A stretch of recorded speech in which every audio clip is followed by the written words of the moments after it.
கவனிக்காமல் விடப்பட்ட குழந்தை கோவில் தெப்பக்குளத்தில் மூழ்கி பரிதாப பலி. குடும்பமே அதிர்ச்சி அடைந்து கதறிய பரிதாபம்.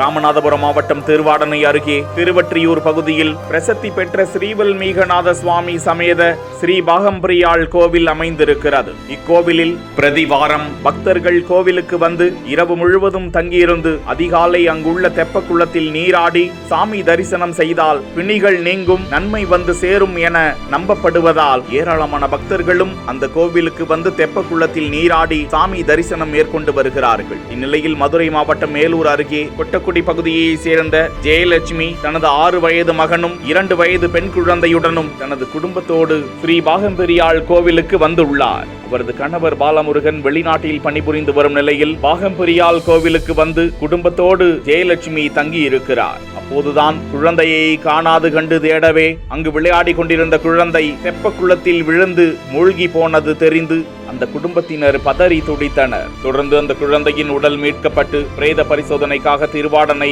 தாலுகா அரசு மருத்துவமனைக்கு அனுப்பி வைக்கப்பட சம்பவம் குறித்து வழக்கு பதிந்து போலீசார் விசாரித்து வருகிறார்கள்.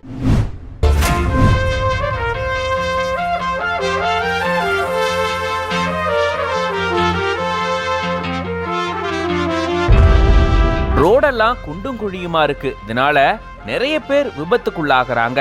இதை தடுக்கணும்னா இதெல்லாம் சரி செய்யணும் அப்படின்னு தன் கையிலேயே இதுக்கான முயற்சியை எடுத்து சாலையில இருக்கக்கூடிய ஓட்டைகளை அடைச்சிருக்காரு இங்கொருத்தர். அந்த ஆகாயம் போதாத பறவை ஒன்று நதி கண்ணாடி பார்த்து மனம் நிறைந்தது இன்று.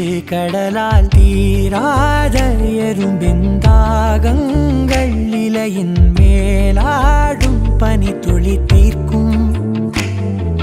தீயை நீ பகிர்ந்தாலும் 2ஆய் வாழும்.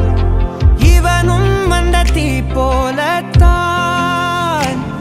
அந்த ஆகாயம் போதாத பறவை உண்டு நதி. நீங்க சரி செய்யலன்னு ஒரு குடிமகனா நான் இதை சரி செய்யறேன் அப்படின்னு இதை இவர் சரி செஞ்சிருக்காரு.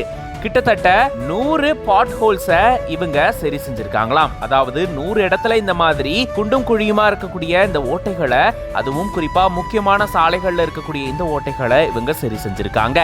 சீனு மாலிக் அப்படின்றவர் தான் இந்த வீடியோவை ஷேர் பண்ணிருக்காரு. சாலையில இந்த மாதிரியான பள்ளங்கள் இருக்கிறதுனால கிட்டத்தட்ட லட்சக்கணக்கில் விபத்துகள் ஏற்படுது. இதெல்லாம் தடுக்கணும்னா சாலை சீரா இருக்கும்.